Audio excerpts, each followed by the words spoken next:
sending emails and email trails, you know how difficult it can be to communicate with people by email and really know what they mean? Try to get in the same room with your patent agent whenever possible. That's the kind of relationship I think you want, because it creates real dynamism. Good evening, everyone. My name is Carrie Damon. I'm the Director of Entrepreneurship Programs here at Mars, and welcome to tonight's presentation given by Gilbert's LLP on IP management. You'll notice that we started with an Upstart competition video because tonight I'd like to announce the Upstart competition. Just before I begin that, though, I just wanted to give a shout out to our partner organizations that are watching, NORCAT in Sudbury, Innovation Factory in Hamilton, and Haltech. So welcome. We're glad you could join us. We'll start with Matt. So Matt Powell. Matt leads the Patent Agency and Industrial Design Agency practice groups at Gilbert's. He's a registered patent agent in Canada and the United States and is registered in Ontario as a professional engineer. He was awarded the Mary F. Morency Memorial Prize by the Intellectual Property Institute of Canada for having earned the highest mark in patent drafting during his qualifying examination. He has since served on several IPIC committees, is now a fellow of the Institute, and was recently appointed by the Commissioner of Patents to the Patent Agent Examining Board for a term of 3 years. So in my 5 years doing Entrepreneurship 101, we've never had a fire alarm. I'm really hoping it'll go away. Ashlee, who's sitting in the middle, is a lawyer and trademark agent whose practice encompasses trademarks, branding, and domain name laws. She brings a breadth of experience assisting a wide variety of clients in a multitude of industries with respect to managing and protecting their brands. Ashlee focuses on trademark and copyright prosecution and conducting trademark availability and registrability services. She also assists in creating strategies for the planning and execution of brand protection strategies. And Nathaniel Lipkus is a litigator, Canadian patent and trademark agent and government relations consultant representing clients in court and before the Canadian and U.S. governments. His practice involves assisting clients in civil and intellectual property litigation and policy matters with an emphasis on pharmaceutical issues including drug intellectual property pricing and reimbursements, biologics, and protection against counterfeit. Nathaniel has represented software and energy companies, brand name and generic drug manufacturers, and chemical suppliers in various aspects of patent proceedings in Canada. We used to have just one speaker do this lecture, but intellectual property is actually a very complicated area, and one of the benefits of the panel is having a panel is you'll see that they have very different focuses and backgrounds. So we hope this will provide a wide breadth of experience and advice for those in the audience. And with that, I'll let you get started. Thanks.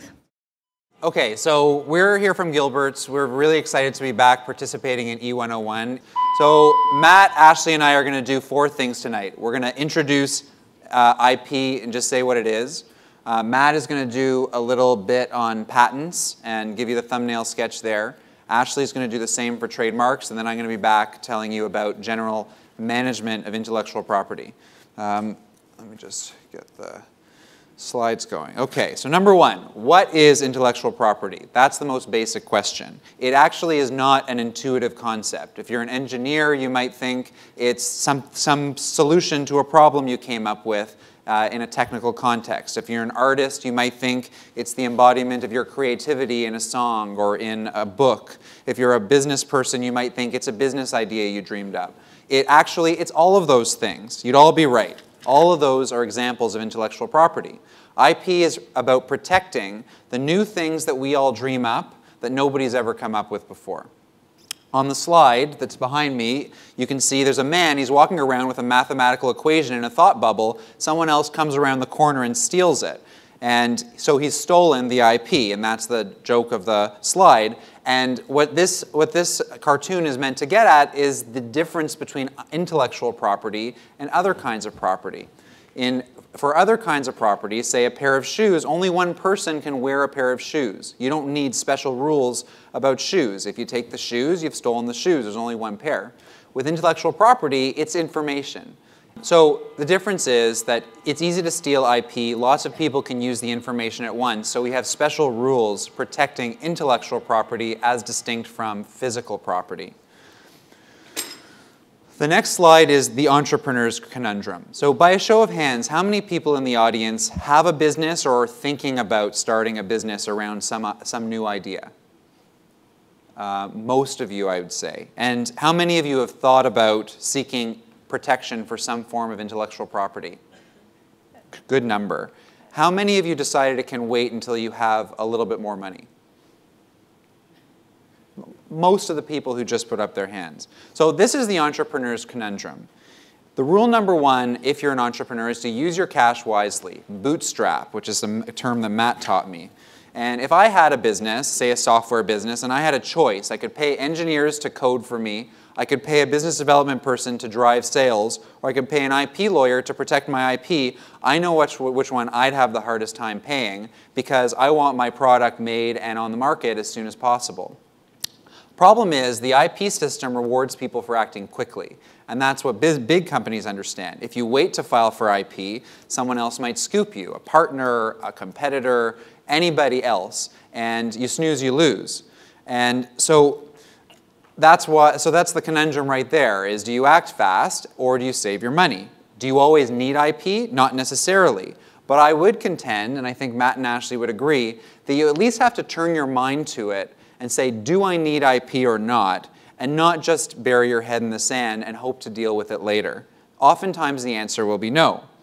So again, by a show of hands, how many of you, in avoiding having to deal with intellectual property for a while, use confidentiality or non-disclosure agreements in talking to people? A lot of you do.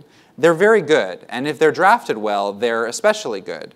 But they're not as good as you think. So I'm going to tell a story about a client that we have at the firm. I'll call the client Marty, and he has a product. It's not on the market yet, and he tried to commercialize it with another guy we'll call Biff. And if you can tell, I'm a Back to the Future fan, so we'll say the product is a hoverboard. So Marty and Biff, they're partners. Marty invented this hoverboard, and he asked Biff to help him to market it. But then they had a falling out.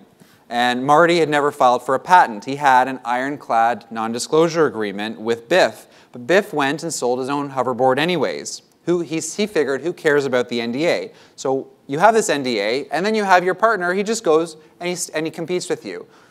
What do? Well, Marty does what we do. He says, you stole my intellectual property, you stole my idea, you're a crook, you misappropriated, you violated our contract. That's what he says, and he takes him to court on the agreement. This is a case that we have in our office. That's what he does. So what do you think happened? It was a great NDA.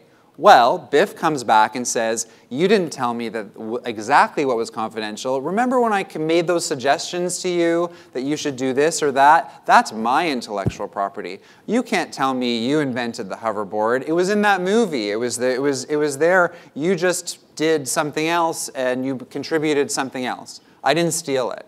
And I didn't violate your NDA. So that's what comes back. And often the NDA doesn't contemplate all the different situations that could come up over the course of the relationship. It may or may not work, and you can't always predict at the time. So what happens is the parties, they compete in the marketplace, and they wait to go to trial, and at a time in both of their businesses when they should be conserving money, they have spent, in our case, in excess of $100,000 trying to get to the bottom of this. Money that they should be spending on their business that could have been avoided if intellectual property protection had been sought. Again, not necessarily appropriate in all businesses, but in that business, since it was the core, it was something that ought to have been considered sooner. So what is intellectual property? Well, there's 5 types that we'll talk about. We'll emphasize patent and trademark. That's what you're going to hear about from Matt and Ashlee. The other 3 that get thrown around more often, copyright, which protects things like original works like movies and songs, books, architectural works. Industrial design protects the visually appealing aspects of industrial products. Think like the shape of a purse or the shape of a chair. And ornamentation on it. And then trade secrets protect information that is valuable to a business and is actually kept top secret. Could be any kind of information, whether or not it's patentable or subject to trademark, as long as you treat it in that way and it is actually valuable. You don't apply for a trade secret, you protect it by how you deal with it. So some numbers on IP. I just throw these up here quickly to show that we don't, as a country, protect our IP all that well. There's this stat that shows that only 20% of technology business have sought IP in Canada. The percentage of expenditures on R&D that we capture in IP licenses is much lower than the US, and we pay a lot of money to other countries for the right to use their IP. That's a net number, even though we're quite good at R&D. So we're actually good innovators, just not that great at protecting our IP. The Canadian IP Office conducted some surveys to try to figure out what makes for a satisfying experience applying for IP. Most people do it reluctantly. What they found was, if a business had figured out why IP was strategic for them, then they had a positive experience. We know we need it because X, so we'll apply for it. A lot of businesses are told they need it, and then they go for it and they're frustrated with every aspect of the process. So you got to know what you're getting into before you get started. It can be quite valuable. These are some stats on the value of patents that were sold by Motorola to Google, by Nortel to a consortium, the brand value of Coke, and then BlackBerry happens to own a lot of patents, and right now they're obviously going through some trouble, but the value of their IP makes it easier for them to restructure because they actually have some assets on their balance sheet. So I'm going to stop there and pass it on to Matt, and he's going to dive right into patents.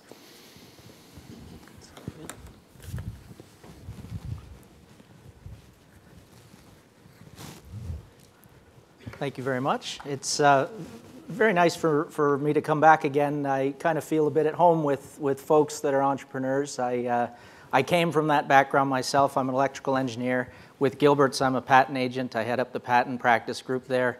When I first graduated from university from electrical engineering, I went into software development, and I was part of a small company that was getting patents, and they became very useful in a deal where OpenText bought our company. And that's where I became really interested in patents. I've really enjoyed working with entrepreneurs. That's what I do all day. I sit down and I talk with entrepreneurs or inventors in some large corporations as well.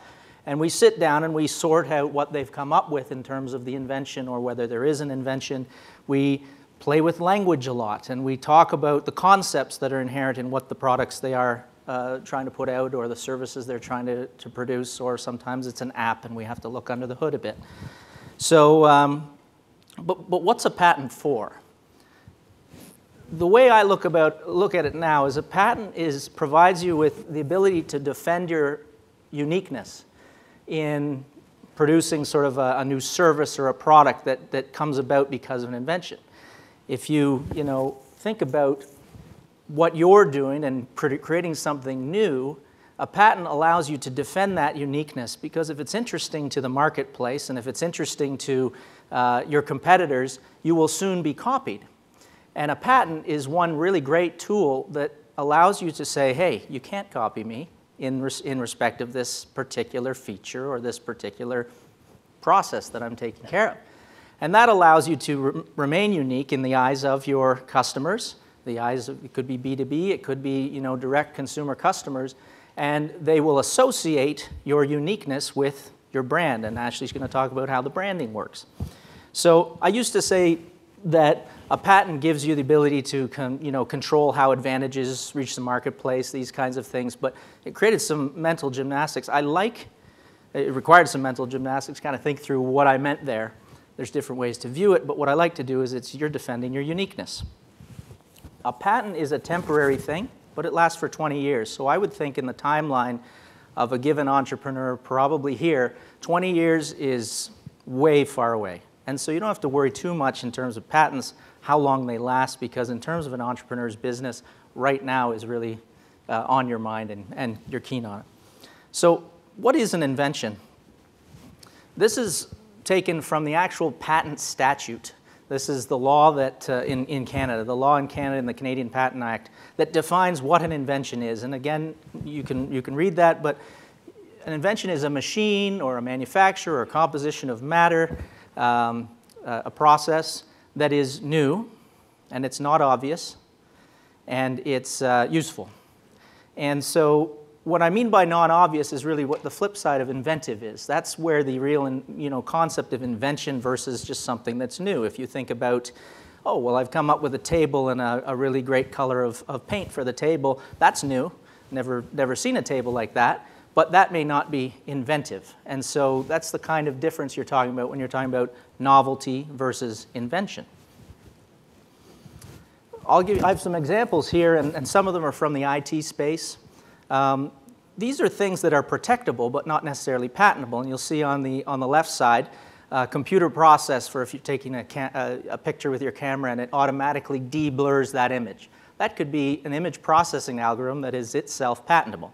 But if you think about the actual image itself, you can't patent that image. That is a copyright issue because it's an expression of an idea. Similarly, a process for generating nested menus for display on a smartphone. These are things that are patented. In fact, Nathaniel mentioned BlackBerry. These are some of the things that BlackBerry was producing for some of their desktop software, and producing nested menus was an interesting display aspect and something they were interested in patenting. If you think, though, comparing what you're seeing on a computer screen, maybe it's an icon or something like that, like a Rolex stylized icon, the icon itself is not patentable. There's no function to that in terms of being a machine, a manufacturer, a composition of matter, a process. Similarly, if you've got a great wide-angle camera video lens, something that's going to produce better films, that sort of thing, versus the films themselves that might employ such technology, but the films themselves would be a copyright issue. There's a couple of other examples there that you'll see: a Starbucks coffee cup lid. If you happen to be writing the patent agent exams, you may train to write patents using a Starbucks coffee cup lid or a solo cup lid. You know, the ones that has a place for your lips to go, and that stuff can be patentable. But the mug itself, where it's just holding fluid, may be an interesting design, but not a patentable design. And the last example, some of you may know music processing software like Cubase or Pro Tools that you use to produce great sounding music. There may be some music processing software, and the way it runs and the way it's processing the music, maybe it's compressing or that kind of thing, that could be patentable. But when you think about a love song, that again is an expression of idea and more of a copyright concern. With patents, and Nathaniel mentioned it, we talk a little bit about trade secrets, we talk a little bit about patents, and I have a slide on that a little bit later, but the cat out of the bag concept is, with patents, you generally want to file your patent application if you are considering patenting. As Nathaniel said, it may not be the way you want to go right now, as long as you know which way you want to go that way, or in that respect. But if you disclose your invention in a public forum to a competitor or at a trade show or in discussions with a venture capital without an NDA, you are starting either a timeline clock ticking for when you have to get your patent application in, or for countries outside of North America, you have immediately stopped yourself from being able to get a patent. So you want to think through whether you want to let the cat out of the bag now. And we can talk afterwards. We can have some questions. You can ask me a little bit about what it means, and have I ruined something by having disclosed it today to someone? What if I talked about it with my boyfriend or girlfriend or husband and wife? Usually that's okay, but we want to look on a fact-specific situation. Also, another thing is, even if it's completely secret, in some countries, and I'll tell you about the United States, if you use your invention for more than a year before filing for a patent application, or filing your patent application, that can bar you from getting a patent in the United States. If you offer to sell, or you sell the invention, even under non-disclosure, it hasn't been disclosed to anybody except the person with whom you're transacting, all under NDA. If you do that more than a year before filing for your patent application, that action can stop you getting a patent. So I think the point of my slide is, don't always not disclose, don't always do the thing. I mean, the business has to move forward. You don't want to let a legal or an IP issue stop you from moving your business forward. But as Nathaniel says, you want to consider the consequences of doing certain things. So the process of patenting, this is kind of the core of what I do every day. And I sit down and I work with inventors who have come up with, maybe they've got a product. And we want to look, they think there's some interesting, unique aspects, and we want to sort of meet that out and understand what it is. We sort out where the invention lies. We talk about who invented this. If you've got a company of lots of people, maybe some people contributed to the invention, other people didn't. Inventorship is really important for patenting. You've got to know who invented and who didn't. An example is, for example, at a university, if a lab supervisor is named on a patent, but wasn't actually the inventor, that could be a problem. Even though in publication world, in the academic world, it's very often the case that your lab supervisor or your academic supervisor will be named on a paper. With patenting, you want to be careful with that. Once we sort out what the invention is, I sit down and I start to draft the patent application. I'll tell you a little bit more later about how to save money on that process. It can be costly because I bill by the hour, and usually patent agents do bill by the hour. I'll tell you a few tricks that maybe can help with that. We sit down and we prepare a patent application. A patent application is a two-part document. Now, if you think about what's a patent for, you disclose to the public your invention in a patent application, and in return, you get the exclusive right to make, use, sell that invention. You get to stop other people from copying your invention, but you have to disclose it. So in the patent application, it reflects that bargain that you're making with the public. The first part of the patent application is a disclosure. It talks about, oh, well, this is what the invention is. This is how it compares maybe to other kinds of things in the same area. This is some of the advantages of my invention. Maybe some drawings, maybe talk about variations on the theme. The second part of the patent application is the teeth. It's the claims. And each claim defines in words what you want to be able to stop others from copying. So if you think about a patent claim, your invention might lie in a process. Your patent claim will have the steps in the process. Now, from my point of view, I spend a lot of my effort when preparing a patent application for a client on the claims. In fact, after meeting with the inventor and really understanding it, sometimes we'll sit down and we'll hammer out claims together across the table. I do the claims first, and then I tend to write the rest of the application, because once you've honed in on what the inventive concept is, the rest of the application can more easily write itself.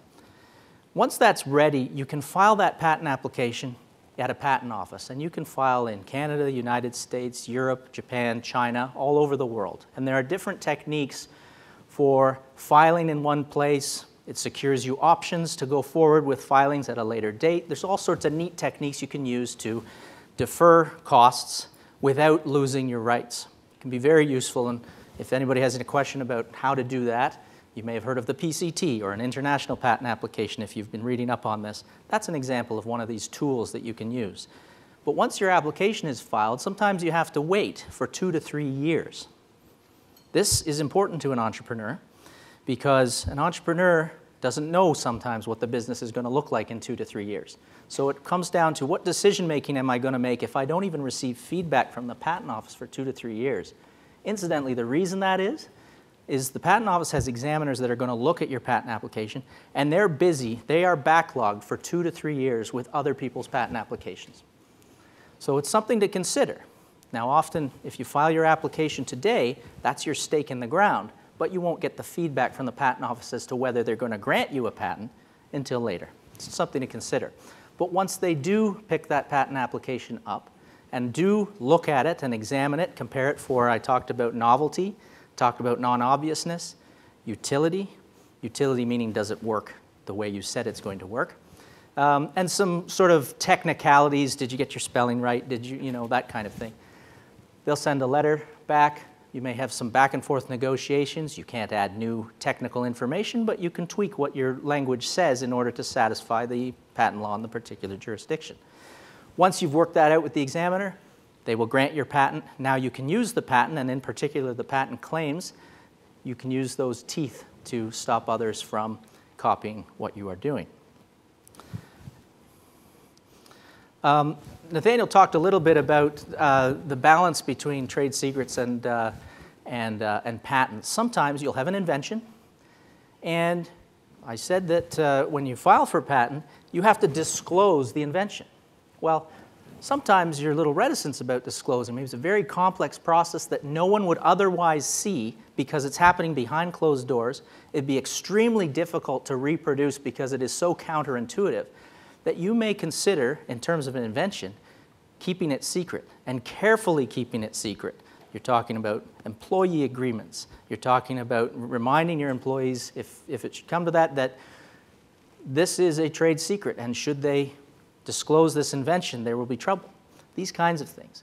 Now, if someone else, a competitor, were to reverse engineer your product and figure out your process, or reverse engineer your process, or come out independently with the exact same process, your trade secret protection will not be able to help you stop them. Only if they derive their knowledge from your knowledge through trade secret protection and breach in some way the protections you've put in place can you then chase them down. That's why patents are kind of more valuable that way, is because they objectify the invention, they have it framed out in the claims, you know exactly what that thing covers, and if someone should come up with it independently, you can stop them from doing that. So it's one thing that you want to consider when you're sitting there, do I keep it secret? Now, trade secrets cover also, customer lists, these kinds of things, some other sort of process things that would never be patentable, and you should have a process in place in order to protect those trade secrets as well. I said I have a few minutes, but I said I was going to give you some suggestions for bootstrapping. Now, bootstrapping is a term that I like to use. You saw the cowboy boot picture on Nathaniel's slide. And I come from it from the software side. We talk about booting up a computer, and bootstrapping was the, using a small piece of code on a piece of hardware that would then call into the, anyway. Bootstrapping in this space is really about how do you get yourself started without losing all your rights in the first place? And how do you control the costs that you're going to be spending on IP when maybe you only have $25,000, $30,000 to spend on a bunch of things? What can you do to keep the costs low? And from the past several years of working with inventors, I have a few suggestions. As I said, I charge by the hour. Most patent attorneys or agents at a firm will charge by the hour. But you should ask them, can you give me a quote? Can you give me a ballpark? Can you give me any options that I can forego, that I can choose to forego? I talked about the claims, for example. Now, if I were let run amok, I would write 50 patent claims. But maybe you only need 8 or 10. Well, it's going to take me a lot less time to write those patent claims for you. So ask for options. The other thing that tends to save money is try to get in the same room with your patent agent whenever possible, because if you're sending emails and email trails, you know how difficult it can be to communicate with people by email and really know what they mean? When you're looking across the table with your patent agent, you're saying, no, you got it wrong. This is how it's working, or this is what the feature is. Oh, okay, so much quicker. And that kind of leads me to, you wanna enjoy being with any professional that's going to work for you, whether it's an engineer or anything. If you kind of find that you're going to like the person and that you can kind of chat colloquially and you can kind of be hard on them sometimes when you need to be, without sort of getting your back up or without getting their back up, that's the kind of relationship I think you want, because it creates real dynamism. And some people will be thinking about a provisional patent application. Is that the cheap way to go? A provisional patent application, we don't want to get trapped with a provisional patent application. The only thing really cheaper about a provisional patent application is the initial filing fee, and it's only a couple or $300 cheaper. Don't let a provisional patent application, which is an informal patent application that a lot of people use just to get that stake in the ground, get that filing date, and then they can move on. It has to be carefully prepared because it's only as good as its contents. And if you're missing features about disclosing and you're missing these sort of things and you've glossed over this and not carefully considered it, it can be quite a useless document to you. So don't worry about saving too much money on the provisional. It can save you time, but be careful with that. I think I'm going to ask Ashlee to speak because I could go on and on, but please do ask questions later if you feel like it. Left you no time. No, it's fine. Hi, everybody. Just wanted to say thank you for staying during the fire alarm. One time I was doing a presentation a couple of years ago, and the entire building's power went out. And we still rocked it out in the dark, but we do appreciate you staying. So branding, I love branding. I get very nerdy and excited about branding. And the foundation of a brand is trademarks. And the beautiful thing about trademarks in the intellectual property field is that it's the only kind of IP that lasts indefinitely as long as you continue to use it. So clients come and entrepreneurs come and people get very excited about patents. Patents are sexy and you know, you get exclusivity over manufacturing basically. It's a fantastic way to carve out your marketplace. Trademarks, once you're in the marketplace, are as critically important because you're communicating and capturing the attention of your consumers, of the marketplace, of the audience, and you're also trying to keep that attention as well. So what is the trademark? Ultimately, a trademark represents more than just a pretty logo or something that's attractive or a catchy little slogan. It represents the reputation and the quality and the expertise of a company. So there's an unspoken dialogue between the entrepreneur, between the company, and the consumer through the trademark itself. And that unspoken dialogue is what you need to maintain so that whenever there's a product or a service out there that's rendered or sold that has your trademark on, the consumer, the marketplace will know automatically, you know what, I've used that before, I liked it, they did a good job, it worked really well, I'm going to go back to it. So that's the beauty of trademarks. And as Nathaniel talked about the value of intellectual property, branding and trademarks as a foundation of that is actually a very lucrative part, although somewhat abstract, but is definitely a big part of the value of a company. So what could be a trademark? People see trademarks all the time and they think, you know, ground level 101, you got a slogan or you've got a logo, boom, the company name, that's it. My take on, sorry, I promised I wouldn't hit this and screw up the microphone. My take on trademark protection and brand protection is that any single time you have an opportunity to interact with a consumer or a potential consumer, there is a key branding opportunity. So you've seen these standard trademarks, Subway and Burger King. Sometimes, very occasionally, phone numbers can be a trademark. Dude, you're getting Adele. That was part of that big marketing campaign a couple of years ago. And then obviously logos. That's standard.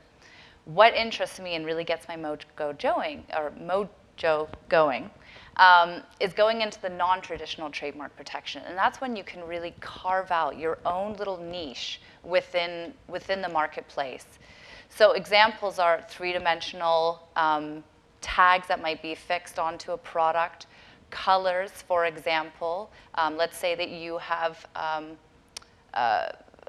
you're manufacturing some kind of product. An example would be a very standard product. That Brillo pad, it's in green. That green is a trademark that is exclusive to that company. They're the only ones that can now use that kind of product in that color. Another example would be, what's it called, insulation on the wall, the pink insulation. There's only one company that can use that now because they have exclusivity. So it's pretty powerful. Distinguishing guises and sounds are some examples. So I always use distinguishing guises as an example of how powerful trademark protection can be in carving out your spot in the marketplace. So a distinguishing guise is a subset of trademarks, and essentially it's the shaping of a product or the packaging that has acquired distinctiveness, that in the consumer's mind they can equate that product with your company. So an example that I always use is the chocolate syrup bunny bottle. Who loves chocolate syrup? Children. Who loves bunnies? Hugh Hefner and children. Ha ha ha. I do that joke every single time. I've been doing it for years, and it always works. What Nestle was able to do was they were able to secure exclusivity over the shaping of the product that directly attract the consumer. And now they have exclusive rights over that. That's pretty powerful, I think. So the far reach of non-traditional trademark protection. So as I said, my take is logos, that's trademarks 101. any single time that there's a possible interaction, you can create a very distinctive experience for your consumer. So examples that people don't often think about include a company uniform for services, delivery services. So UPS has exclusive rights over the brown color of their uniforms. Color configuration on planes is another example. Boeing has that kind of configuration. Retail checkout counters, that's Abercrombie and Fitch. They have they're trying to get, it's still an application, but they're trying to get exclusivity over the checkout counter with the moose on there. Storefront entrances, the Build-A-Bear stores. I think it's in Yorkdale or something like that. And then MGM, or sound marks. So this is a relatively new development in the trademark world. So let's say somebody hasn't turned off their cell phone, and all of a sudden the ringtone goes and goes doo-doo-doo, doo-doo-doo-doo.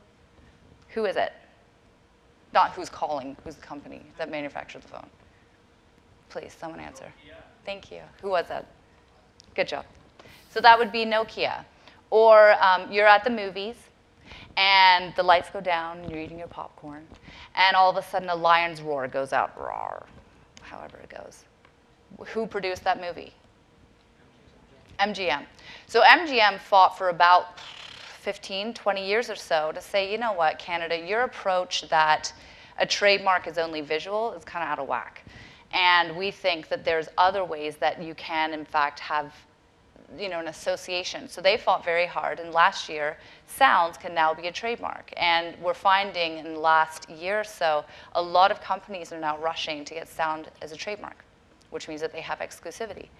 Now, what I want you to know is that and this is what you need to think about now when you're sort of you're architecting your brand, is that not every trademark is created equal, and it's easier for your company to enforce its right if the trademark is coined and it's distinctive, inherently distinctive. Examples would be Nike or Xerox. So I always use the Xerox example. Before a photocopying company came along, did anyone think of the word Xerox? No, right? Made up word. Photocopying company comes along. Let's say 5 years later, a photocopying paper company comes along called Xerom. It's easier for me, as a trademarks lawyer, to assert that Xerom is now trying to trade off of the reputation, the goodwill of the client, Xerox.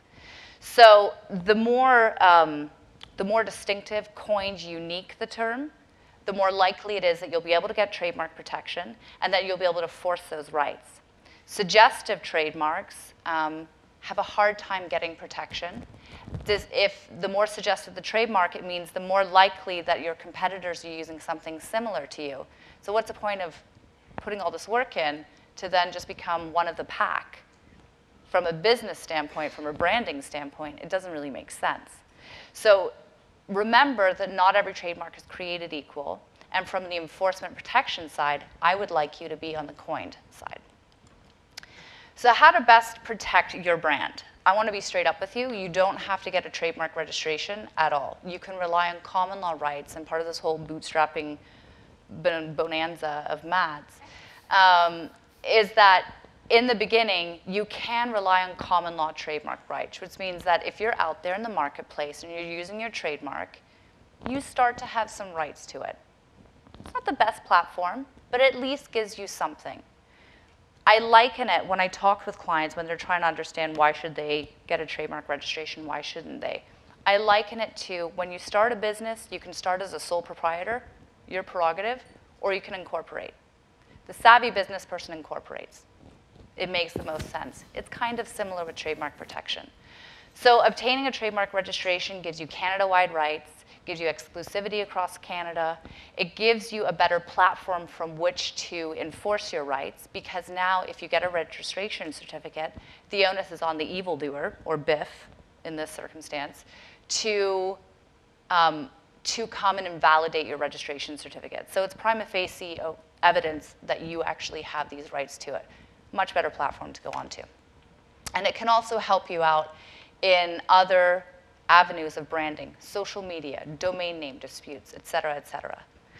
Registration process, it's pretty lengthy. I deal with entrepreneurs all the time, and they always think, You just pay for it online and you're good to go. It actually takes about 2 years to get a trademark registration in Canada. And this is an idea of all of the different steps that are involved. There's a possibility for opposition. If it does get opposed, it's like a tribunal, kind of like mini court. It's more involved than some entrepreneurs that have come to me think. So bear in mind that it does take about 2 years. Let's say you're using a trademark and you finally get your registration certificate.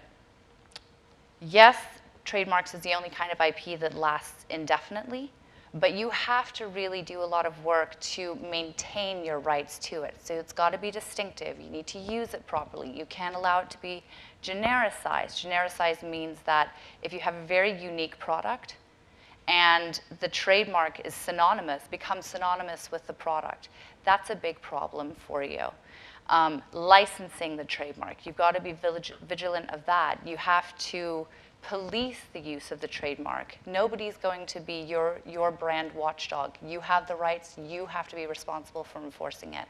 So just getting the registration certificate isn't enough, and there's a lot of work. It's a living brand. You have to continually monitor it. So this is involvement from the audience. What do the 3 things on the left have in common versus the 4 on the right? They became genericized and they're no longer trademarks? Which ones? The ones on the left. Correctamundo. Very good. So escalator used to be an escalator branded moving staircase. Zipper used to be a zipper branded fastener type thing. I forget what it was called. Plasticine used to be plasticine branded molding clay. So if you think about how valuable these were so that they became so well known in the public's mind, they didn't police it properly. They didn't enforce it properly, and they ended up losing their trademark rights. So Post-it, aspirin, Kleenex, Band-Aid, these are still trademarks, at least in Canada. So that's what so my scope of practice is really, it's trademarks. I love trademarks. And then I also deal with online branding, domain name and social media platforms as well, your Twitters, your Facebooks, enforcing your rights over those. And if there's other website out there that's too similar to yours, we enforce that too. Do not discount the importance of getting online. And if you're not savvy on it, figure out how to get savvy on it. You can't sort of bury your head in the sand and think that just being on the retail store is going to help you enough. So that's an idea of how much activity is going on. Be careful, though, of just assuming that because you're out there, you've got the rights to it. There's an assumption that the brand owner owns the .com, for example, but there's hundreds of variations of domain names, .ca, .us, .co, et cetera, et cetera. So be vigilant of that, and maybe this little tip is try to also expand beyond just the .com, and that's an issue that I see. We don't have a lot of time. That's a very high-level view of trademarks and branding. Back to Nathaniel. All right, I'm going to whip through the last few slides because I want to leave time for questions. So I said it before, I'll say it again. Sticking your head in the sand, not a good way to manage your IP, but what can you do?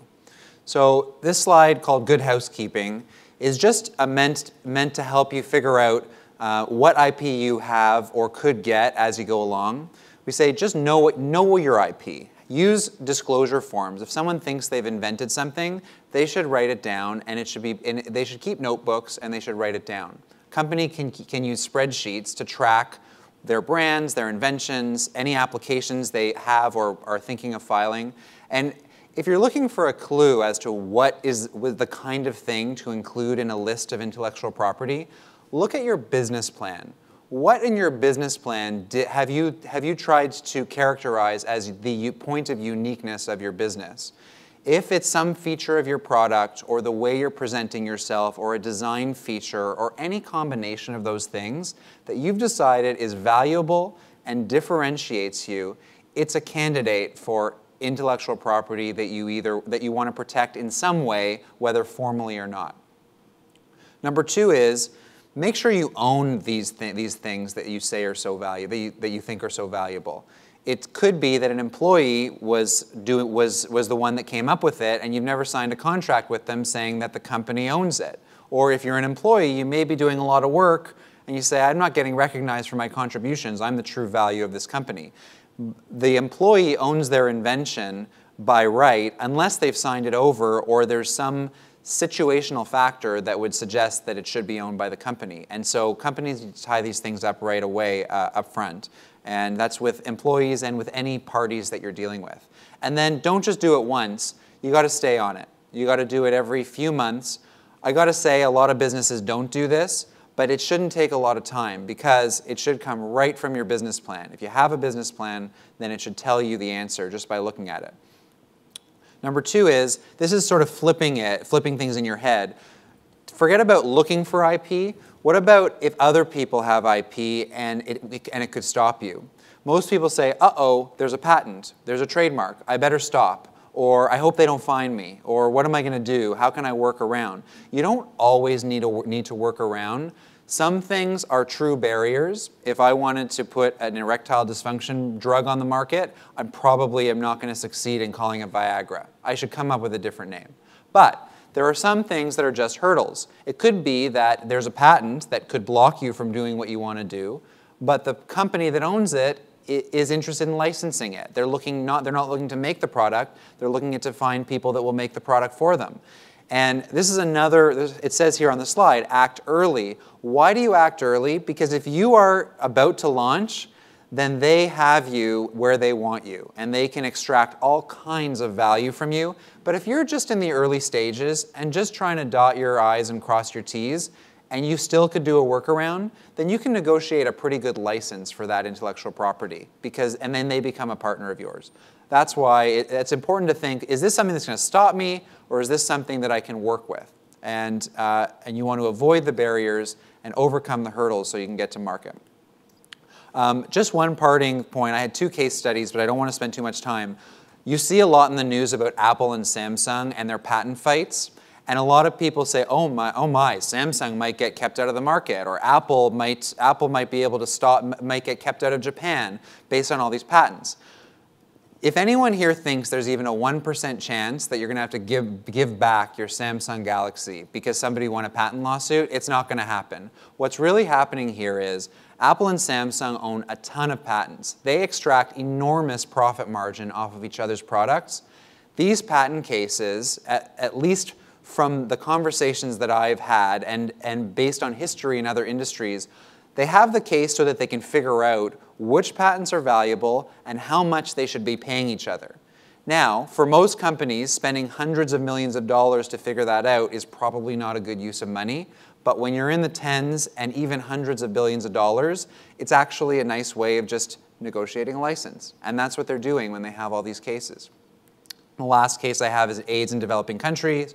There was a drug company. They couldn't get into the developing world. They decided that they'd license their patents openly to generic drug companies and were able to up their sales of antiretrovirals from only 1,000 patients to 3 million, and that was a couple years ago. I don't even know what the number is, but they opened up their market through licensing rather than selling alone.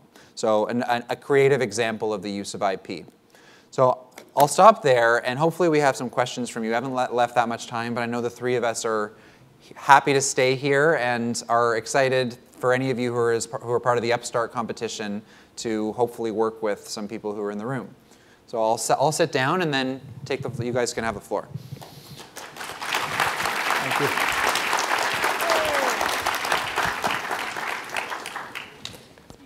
Hi there. I've got a question about patents. You mentioned if you're using let's say it's a process, an algorithm, if you're using that might limit your ability to patent it or put a timeline on it. So I'm wondering if you can talk a little bit more about that and maybe how patents work in Canada versus the US. Sure.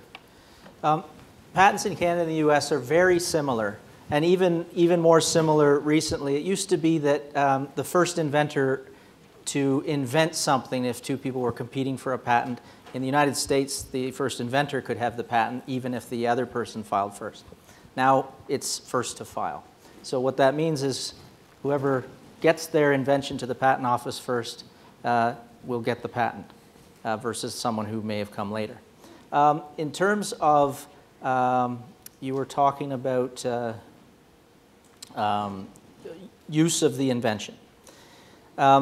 This is really just in the United States and in respect of getting a United States patent. If you are making use of the invention, in other words, benefiting from it, more than 1 year before you filed for patent for it, for that invention, then you are barred by the United States patent statute from getting... Is that still the case with the still new act? Yeah, yeah. And so, but in Canada, you can use your invention, for example, for 3 years, whatever you want to use, as long as it's not been disclosed, and you can still get your patent. And that's the case in in all other countries, pretty much. So it's something to consider if you want a U.S. patent. So you mentioned, for example, reverse engineering, and I'm just curious, let's say the process is an algorithm, and to use that service, the person has to agree to the terms of use that say they're not going to reverse engineer the process. Is that sufficient protection? In terms of the idea of use, it's not. Because the process will be used, even though no one knows they're using it, or no one knows what the process is, it's being used. In terms of public disclosure, if it's obfuscated, you've got some kind of hashing algorithm that obfuscates the code, that's not a disclosure of the invention, unless in using it, it is obvious to the person using it how it works under the hood. We can talk a little bit more about your specific instance if you like. Yeah, sure. Thanks very much. Sure. Thanks. We are basically out of time, so out of respect for the participants who need to leave, we do have to end here, but our team will be here for a few minutes to answer questions for those of you who have. Thank you very much. Thank you.